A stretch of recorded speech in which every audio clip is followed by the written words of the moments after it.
If you haven't found it yet, keep looking and don't settle. Yeah, this is Houston. We're copying. Everything is go here. We shall fight on the beaches and in the streets. We shall never surrender. I'm in it just to rewrite history, cause I'm in the mood to label us the leaders of the new school. This ain't for the radio, can't find this on YouTube. This the type of killing that these critics ain't used to. You're a group of happy rebels. You've said no to the rules of the game and the regulations of the day. You've said no to the conventional wisdom. You're all originals. In this day and age, I got time for innovation, time to be creative, time to make the waste of my time on critics hating.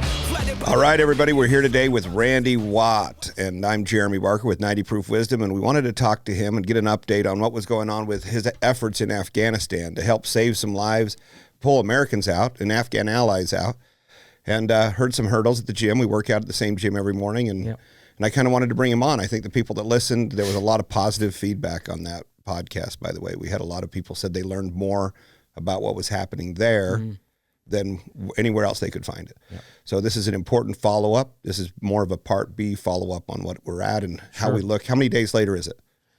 Oh, holy crap, it's several months. This started about mid-August, and here we are. First week of January. Today's January 4th. And so been some setbacks. Originally we were more successful because chaos can be exploited, and the situation was very chaotic as things started to fall far more rapidly than anybody had predicted. When things started to collapse, Afghans who had connections with American service members that they'd served with began reaching out, essentially crying for help. Get us out of here. Taliban's taking back over, which was never part of the exit plan. If you look at President Trump and President Biden, they both had a false belief in the strength of the Afghan government. The truth is both were ignoring what their advisors on the ground were attempting to tell them, that the 300,000 person army that the Afghans had was really about 60,000. The largest thing that contributed to the failure to take over by the Taliban, there were two things. Number one was the first group that was taken out were all the American contractors. Now, when I say contractors, everybody thinks there's guys with guns and vests and shooters. No, the vast majority of contractors are support personnel. They're the people who do the maintenance on the aircraft and on the technical vehicles. They're the computer gurus who build all the systems and maintain the systems of communications. Highly technical stuff. And yes, they had been training Afghans, in those positions for years, but how do you take the average Afghan with a third grade education, very little reading and writing skills, and I don't care how long you train him, sit him next to you and train him. He doesn't have the requisite education. How do you turn him into a computer technician? Yeah, it's really hard. Yeah, so we knew that there would always be contract requirements. When you start talking about maintaining systems on an Apache helicopter, and all the multiple systems, the software systems, the hardware systems, the weapons systems, all of those things that come together, how do you expect Afghans them to learn it? To do that? Because underneath everything we build in the United States is an education system that at least produces, we could have a long discussion about education, but at least produces a certain level of capability upon which you can build in terms of technical skills. And that doesn't happen in Afghanistan. One of the things people don't realize, infant mortality is still around 50% in Afghanistan. The life expectancy of a male or a female in Afghanistan is one of the lowest in the world. Polio still exists in Afghanistan. There are all of these diseases and different things. The level of poverty equals just about some of the poorest places in Africa. And so you have these conditions, and at some point somebody said, well, on this date, we're gone. Well, in order to reach that date, and when you've got thousands of people on the ground and all this equipment and stuff, you have to come up with a plan to exit everybody. There's no way to do it. Right. There's no way to hit that date and leave skills in place, and so this thing started to collapse. So you've got this thing where, and you've got the Taliban that have taken over the last several years, based on a failure by the international force and the American force, that had retaken a great deal the ground. But it agreed with President Biden, agreed not to come into Kabul. Except that once things started collapsing, the president of Afghanistan and most cabinet members could see the writing on the wall, and they fled. They went to Europe. So the government collapsed, so who's in charge now? Well, the Taliban said, well, we're taking over. And that's where the chaos truly began, and that's where the collapse of the airport began. That's where trying to get Afghans out, people. So you had this, for 20 years, you had Afghans and more Afghans who worked in key positions and roles with Americans. And they established relationships with Americans, military, hospitals, key aid programs, the mining effort. All of these had Afghans working alongside either Americans or Brits or other countries. And of course, the Taliban, being, who they are, they don't like Westerners, they don't like Western society. So all of a sudden, people realized this thing is really collapsing and we need to get out of here. So they began making calls and sending emails to people they had relationships with, and the chaos began. But since the Taliban truly didn't have things wrapped up, you could exploit that chaos and you could get people out. And we were able to get flights into Hamid Karzai International Airport in Kabul and exploit those flights. We were able to move people north through Uzbekistan and through Tajikistan because the Uzbeks and Tajiks weren't reacting fast enough to block those border crossings. And once they got there, we were able to. But as time has gone by and as the Taliban have cemented controls, it's become harder and harder. So how many people were left there at the end of the day? And you're saying, hey, this is how many people were trying to get out? Thousands. There's a list right now. There's a list at just one of the sites that enrolls people who have applied for one of the U.S. either a P1, P2, or an SIV type visas to get out, or who are looking at asylum because of their role, looking at asylum. Just one site alone has 32,000 people registered. Okay, and so you have all of these people, because when you start talking about the size of the enormous footprint of U.S. and European efforts in Afghanistan, particularly in the last 10 years of the war, they were training thousands of Afghans, and those Afghans were working alongside of them. And they were doing things that the Taliban would not appreciate. And keep in mind that Taliban was also fighting, and U.S. were fighting them. And keep in mind that the U.S. had developed, a special forces capability inside the ANA who were very destructive to the Afghan National Army. When I say ANA, who were very destructive to Taliban forces in the areas. Now they were always led by and support. They had close air support. They had what the Americans had from to you give. guys, yeah. Or from when we pulled out, all of that was lost. And so we expected this army to stand up to everything. But how do they maintain their tanks? How do they maintain their vehicles? How do they maintain their weapons systems? How do they do close air support with their own aircraft? How do they maintain the radio systems necessary? All of that began to collapse. So the army just faded away.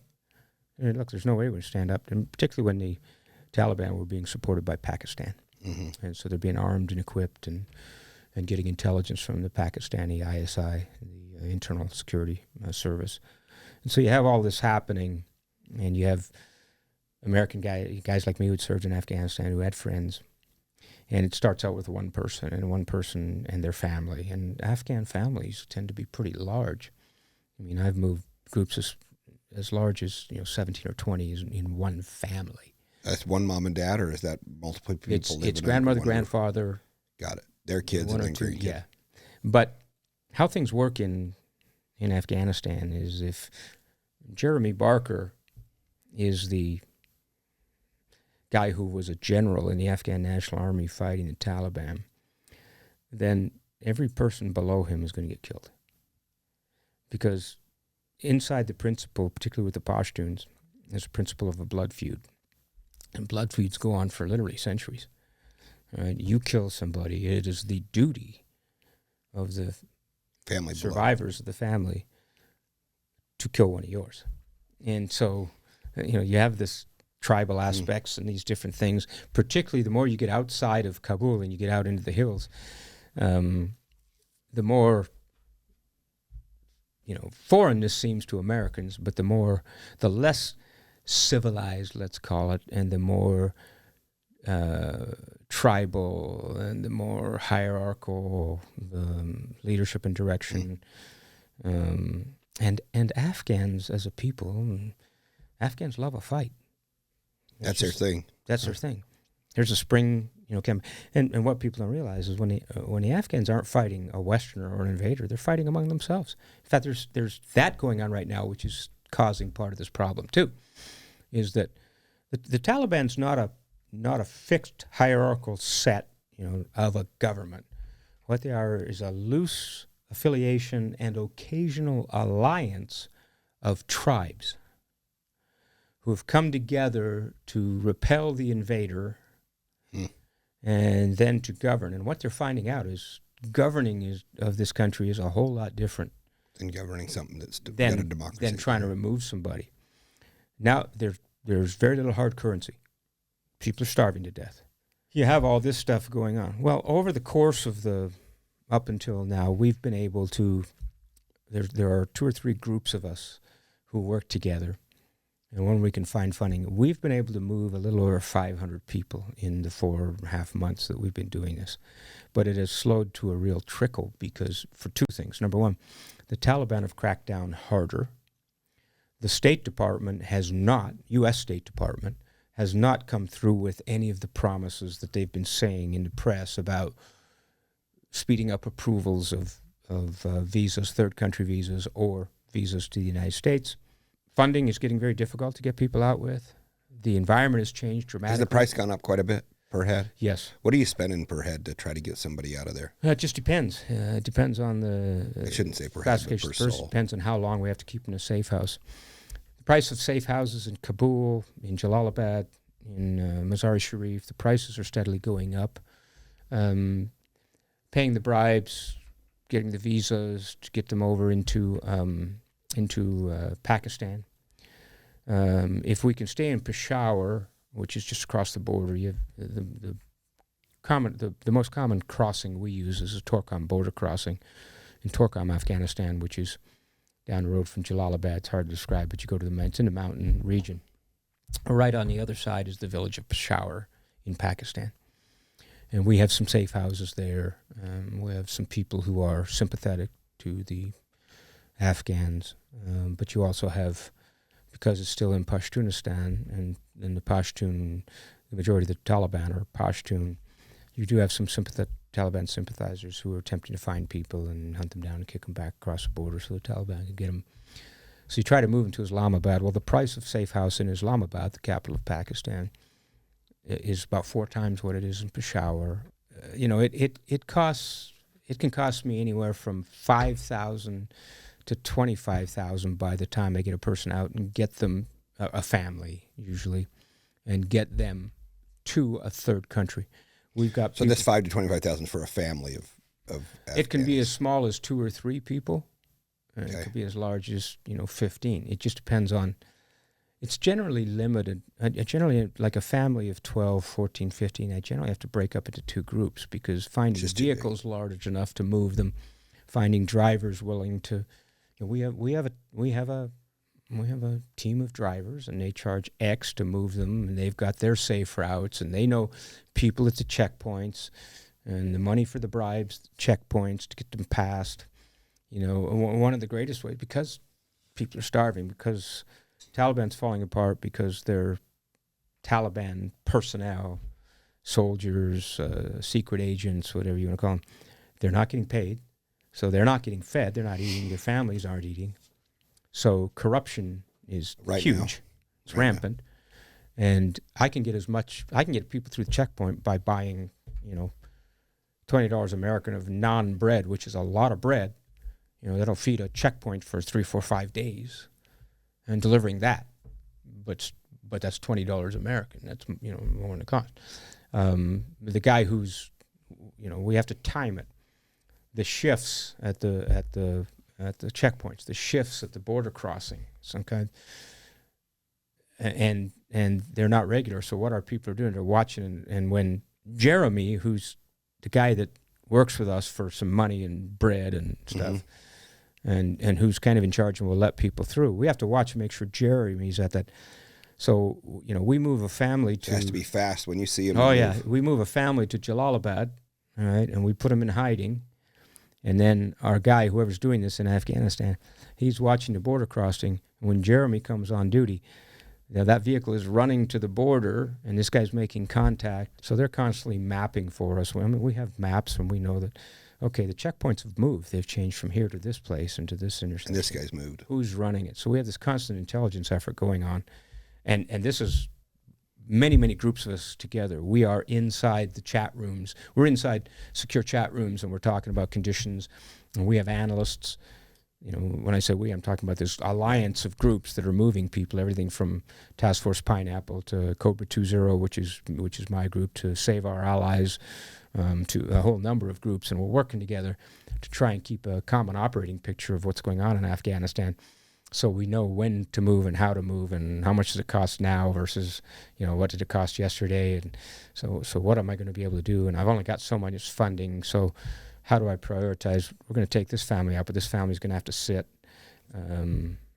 So it's extreme, and we're getting no help literally from the U.S. government now, formally. Inside these rooms working with us are employees of State Department, employees They care. of all the intelligence agencies, employees who get off duty and say, this is wrong, and I'm going to play a role, and they're helping us shape stuff. Now, they cannot influence the number of visas that are given. They cannot influence the number of flights, but they can tell us what the current political picture is. They can tell us which countries the State Department is talking to and what those countries might be saying. So we've got a number of families in Greece. We have families in Albania. We have families in I think 1 or 2 or 3 in Kosovo. We have families in Dubai. We have families in Abu Dhabi. The way the visa system works is you have to go to this third country. You can't come right to the U.S. You have to go to this third country, and you undergo a year of vetting. Wow. Okay. That's not expeditious at all. No, and we have to pay. For instance, in Albania, the price right now is $9 a day per person to keep them in that nation, housed, fed, in these camps. We had found an apartment building. So you're like $3,000 a head. Minimum. Wow. Minimum. Just to camp for a year. Just for a year, yeah. So I got a question. How many actual Americans are still left over there? The number is unknown. We're tracking a number right now of about 2,500 U.S. citizens. So they're Afghans with U.S. citizenship. With citizenship. Then there are the LPRs, right? The lawful permanent resident, the green card holders. Got it. And that's 2 or 3 times that number that are still inside the country. Now, State Department of Government won't say that. They'll say there's 200 total left. But no, that's not true. We know that from our registrations. All the groups, we use spreadsheets and we get together and we cross-check names and so on and so forth. So we have a better picture as a whole, as these groups combined. We have a better picture of what the situation is. So let's get down to the last few days. So last 3 weeks, okay, we had a key British citizen on the ground. He was coordinating our efforts. Peter was a journalist. He was a videographer, let's call him. And you could Google his name, Peter Juvenal, and you would find, going back to the Afghan-Soviet War, Peter was one of the few videographers who worked with the Mujahideen.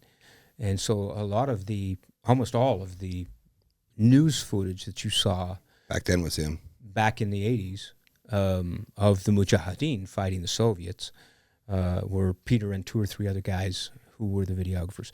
Peter fell in love with Afghanistan. He was a young man in his 20s, just gotten out of the British Army. And when the Russians were pushed out, Peter stayed. He bought property in Kabul. Over the years, he married an Afghan woman, converted to Islam, and he's been a businessman in and out. Now, he goes home to England because in order to keep his citizenship, he has to go back so many months a year. So he goes, back and forth. But I met Peter in 2002 when I was commanding Special Forces in East Central Afghanistan. And Peter was a videographer that was sent down to work with me, in bed with my unit. and do some filming for an ABC special that was done. And so I met Peter, and we've been friends ever since. So when everything started to fall apart, a lot of Afghans, high-powered businessmen, government figures, were reaching out to Peter. And Peter and his wife were then they were in Kabul. And as things started to fall apart, before the real crash, Peter said, look, I'm going to get you out of here. So he sent his wife and his kids to London, to the home in London. And then, as it really crashed, Peter left. And then, as they started to make sense of things and people are reaching out to Peter and saying, get us out of here, Peter touched base with me and said, look, I have close connections and relationships with the Taliban, senior officials from Baradar to a number of the others. And I've talked to them, and they've given me permission to come back in and help get people out who are at risk, because some of the senior levels of the Taliban realize these people are under threat, and they're trying to get international recognition of their country, which is a whole political world and game. And that's why in the early days you saw the news releases from the Taliban saying, we are the new Taliban. We don't commit atrocities. We don't murder people. We don't put women in full burqas. Well, unfortunately for the Taliban, remember, they're a loose alliance of tribal people, tribes and groups and tribe leadership, many of whom would fight among themselves. There are many who disagree. There are many who want to go back to the 7th century, and they, women, not education, and so on and so forth. So there's conflict inside The Taliban. this so-called government, which isn't governing in Afghanistan.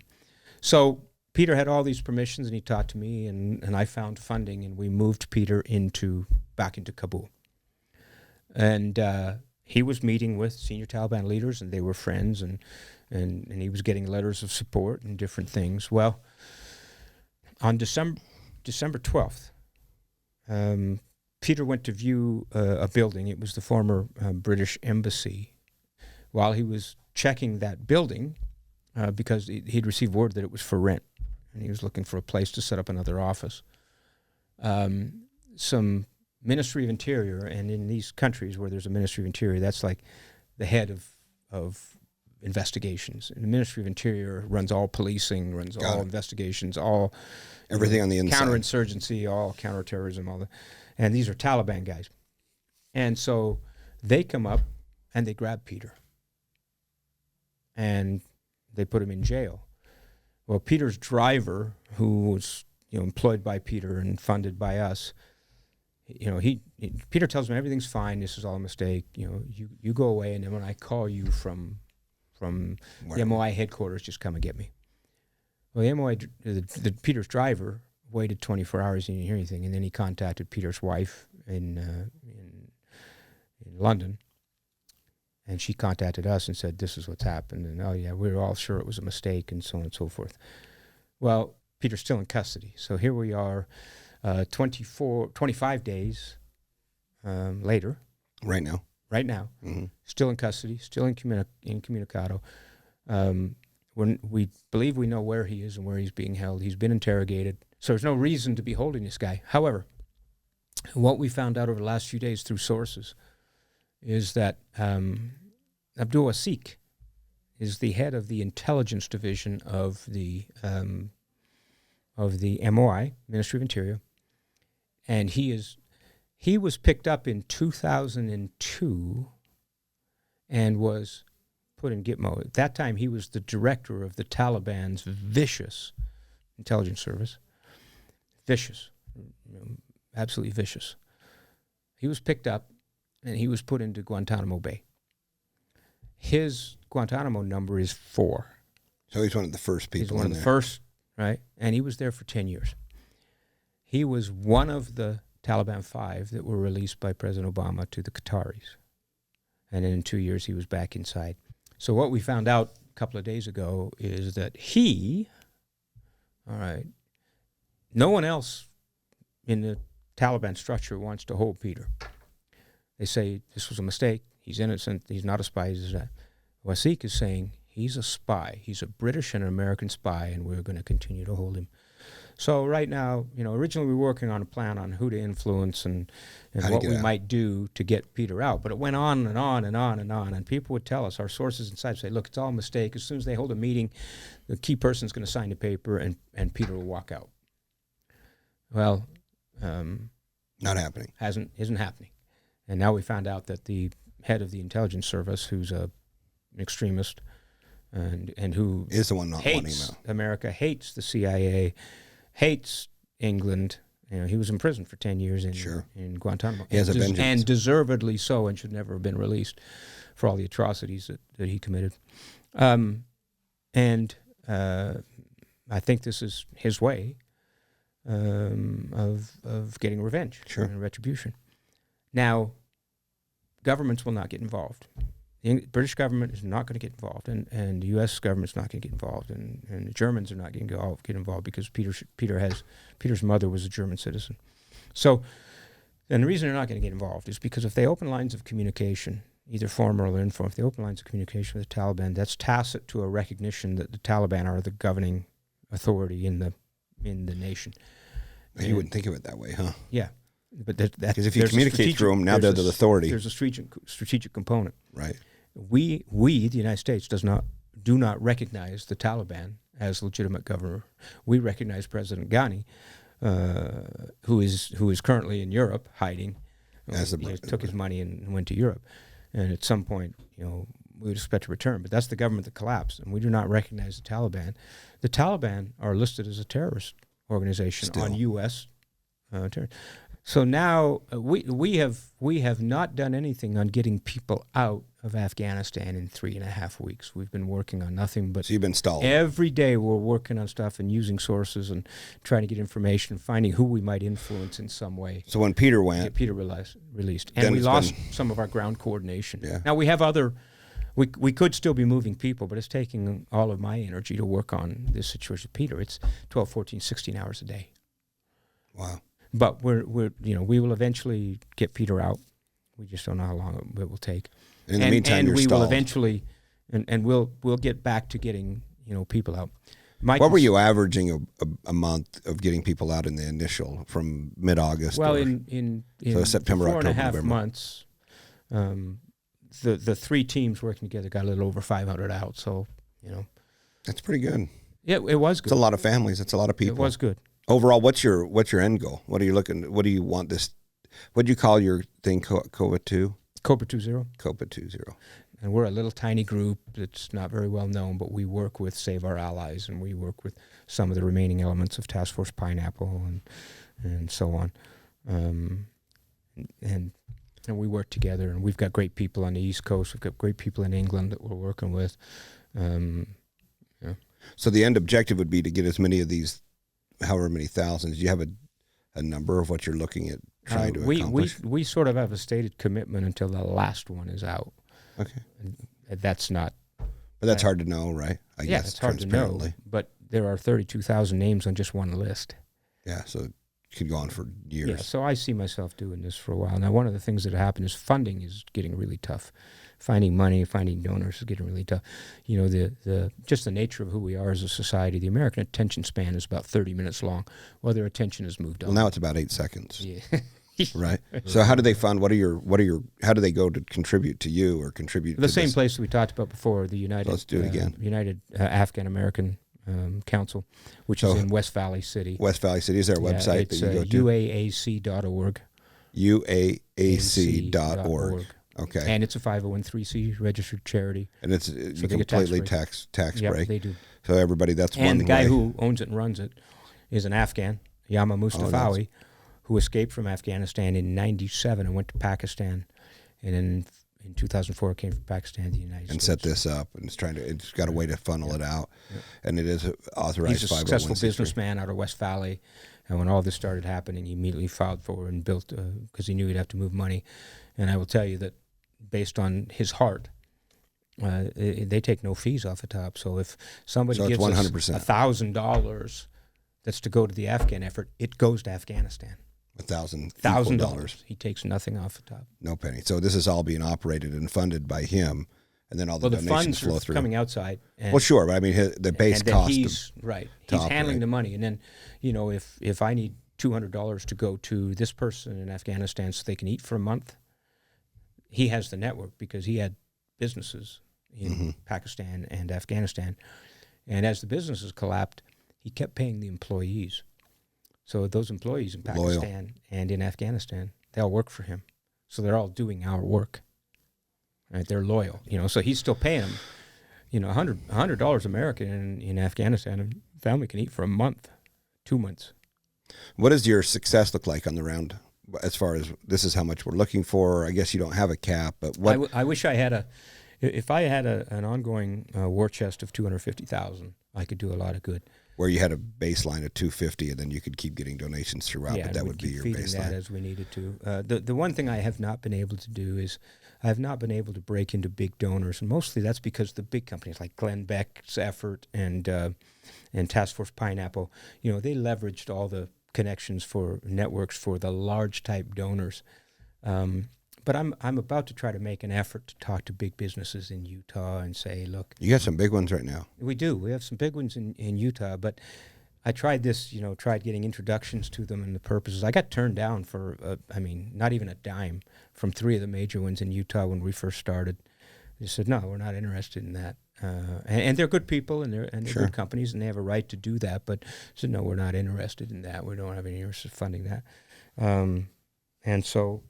But I think if more people saw, there's kind of a cloak being held over Afghanistan. The news services are not sending their reporters back in. There are very few inside simply because it's too risky. Mm-hmm. I wouldn't do it. No. That'd be scary No. for me. No. But so it's hard to get the stories out. But I think if the American people realized, what was going on, because people are still being beheaded in the square in Kabul. There's a story out. I posted it on my Facebook a few days ago. 10-year-old girl being sold as a bride to a 27-year-old man. So when they get beheaded, what's the cause for that? Just as a curiosity, as a government, when they look at that. Well, they try to cloak it in some type of legal thing, but there is no legal thing. And, if you run afoul of a member of the Taliban, or you run afoul of a tribal elder, or you're a family with whom a blood feud exists. That's okay. And they catch you, and they decide it's you, or they decide they have to send a message to people in a more broad base. If they're some of the extremist members, then they want to tamp the people back down. They don't want the girls going to school. They don't want the. And has that been rolled back a lot since we left? The education for women. It's rolling back hard right now. Full throttle. Yeah. So no more schools, and are they having to? There are still some that are happening. There are still some areas in the country. I think Ghazni is one area where the local tribes have banded together with weapons and everything, and they're holding the Taliban off. All right, and they're still Keeping their it together. schools are open for girls. Women working if they right? wanted. They recognize some need to do these things, but they're not going to hold the Taliban off forever. Right. It's not going to happen. So their the time's price on a will clock. be paid for what they're doing because the Taliban considers that treason. Sure. Even though they're not the government entity, but in their heart they are. Well, they're the power. They ended up with the country. Right. And now they're incapable of governing without assistance, but they're incapable of asking or allowing in the right kind of assistance. Ultimately, we have several thousand people more to go. You've got only a few people left. Yeah, tens of thousands, really, I guess. Yeah. And only a few people or a few teams dedicated to do it. There's a lot more going on behind the scenes than we realize, and it's not just in the U.S. British teams are doing the same thing. Canadian groups are doing the same thing. People who had ties to the Canadian services. Dutch teams are doing the same thing. Italian teams are doing the same thing. German teams, because they all served down there. They all had interpreters. They all worked directly with either military or public. And so when people reached out, they reached out to them. And Westerners tend to be very humanitarian, organized, oriented people. And so you reach out to a Western and you say, look, my life's in danger, me and my kids. Please help us get out of here. We try to help. Mm-hmm. So the 500 that we've got out so far, is this your team strictly, or is that amongst all? No, that's all the three groups that we're working together. Okay, yeah. So that's the three. And because we're working together, it's really hard to say, well, this one was yours and this one. Sure, was, no, it's just because we're using the same underground networks. We're using the same safe houses. Mm-hmm. I'll call you up and say, hey, look, I got a family of 5. They're in a safe house in Kabul. We want to move them to Jalalabad, but we don't have a safe house available. Do you have a safe house? You say, yeah, we have a safe house. Okay, how much money do you need for that safe house? How long you plan on being there? I think we're going to need to be there about a month. He said, okay, we need $500 to pay the people who run the safe house. Okay. I mean, so we start, and this is how it works. It's a network, an alliance of networks who work together to do our best. We don't care whose person it is. Right. We're going to get them. Well, you shouldn't, right? It's just the next step can't. that you're helping with. Can't. Right. Yeah. It's too easy, or it's too hard to keep track of everything. So I think we lose track all the time. And you have more power with a horse, with a group, right? You just bring more to the table as a group than by yourself. So, well, that's awesome. I think ultimately, if you're a business owner, it doesn't matter what you can afford: small business, medium business, big business. I'll take $1. I don't care. Just anything to help, right? Yeah. And we donate through your website, UAAC.org. UAAC.org. Yeah, Uniform Alpha Charlie.org. Got it. Okay, and you can donate right on that website. Right to them. And they've got a donate button there. And you can do it, write it off. You need it, especially over the last year. Don't We've say had anything a good about run. it. You just donate there, and we know what it's for. It's for Afghanistan. Perfect. So take that opportunity today, get on top of it, and help where you can. Did you have any other things you wanted to cover real quick, Randy? No, I think that's a good cover. Let's get it hammered out and help people. And that's currently where we are, and we're going to continue. Good. Let's get them saved. Let's help whoever we can. We're human first. Everybody remember. That's a fact. Like that's a brother, that's a sister, that's a family, that's a child. Yeah. That's someone that's the most important person on the planet. We're all children of God. We're all brothers and sisters. 100%. Yeah. So let's step forward and help where we can, everyone. And remember that it's love for others first, value other people first, and you'll get all the blessings back, I promise. Absolutely. It's a circle, right? Wholeheartedly agree and support that. So pull up your website right now, donate a little bit of money, as much as you can afford. Yep. It'll make you happy. It'll make other people happy. Yep. Let's do it. Save some lives. Save lives, right? And that's important. And if not, just keep somebody with their family member. So, Jeremy, God bless you for all you do. Appreciate Great you. to be here. Yep. Thank you, everybody, for tuning in to 90 Proof Wisdom today. Don't forget to subscribe, and we'll talk to you soon. Love y'all. Thank you, everybody, for tuning in to 90 Proof Wisdom Podcast. Hopefully there was a takeaway for you. If you like what we're doing or even our efforts, tell your friends about it. Let us know what we could do better. Again, thank you for listening to 90 Proof Wisdom Podcast. Don't forget to smash that subscribe button.